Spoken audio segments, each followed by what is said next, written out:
England captain Ben Stokes has insisted there will be no let-up in the team's attacking approach as they look to bounce back in the second test against South Africa starting Thursday. The hosts have arrived at Manchester's Old Trafford 1-0 down in a three-match series following a chastening innings and 12-run defeat inside 3 days by the Proteas at Lord's last week. That was their first defeat under the new leadership duo of Stokes and coach Brendon McCullum following a run of 4 successive wins with an aggressive approach dubbed Bazball, characterised by attacking batting that saw England chase down stiff fourth innings targets against New Zealand and India during the past 2 months. England, however, had no answer to a formidable South Africa pace attack led by Kagiso Rabada at Lord's, where they were dismissed for just 165 and 149 in their 2 innings, although a lack of domestic red ball cricket since last month's win over India was arguably more responsible than Bazball for a clatter of wickets. And a rare double failure by Joe Root meant England have not won a test when the star batsman has not made a 50 for more than 2 years.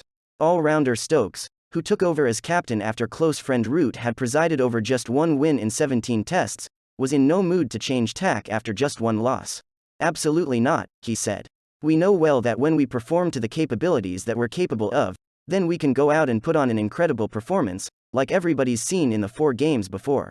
Timid, former New Zealand captain McCullum said England's problem at Lord's had been a lack of attack rather than too much cavalier cricket. "I think they were perhaps a touch timid," he said. "We approach the game with a clear mentality about the way we want to play. It's not always going to work. As we said at the time, you've got to buckle up for the ride. It's not nice at times like this, but we'll come back strong."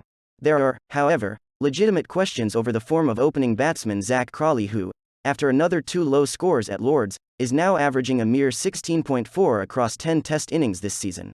England, however, seemed determined to stick with the 24-year-old Kent right-hander, backed in bizarre fashion by McCullum when the coach said, "I look at a guy like Zach and his skill set as not to be a consistent cricketer."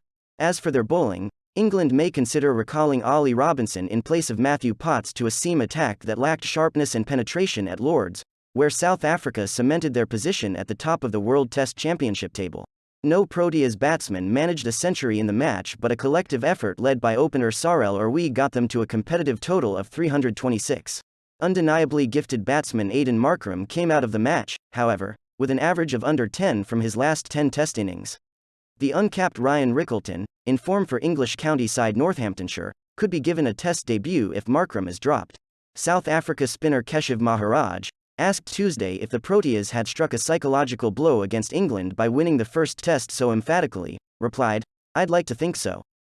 Photo 1, the left-armer added, "I think England have played some really good cricket and fought themselves out of tough situations to win test matches and series in the last year."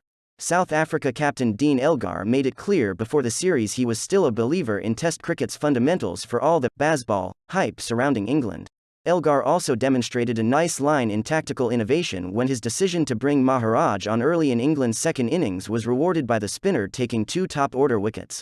The Proteas have become a highly effective test team since Elgar became their skipper 18 months ago. "I think we know what to do and go about our business a lot better," said Maharaj. "And there's more clarity and role definition within the team. I think that's been Dean's mantra from the time he's taken over as the test captain."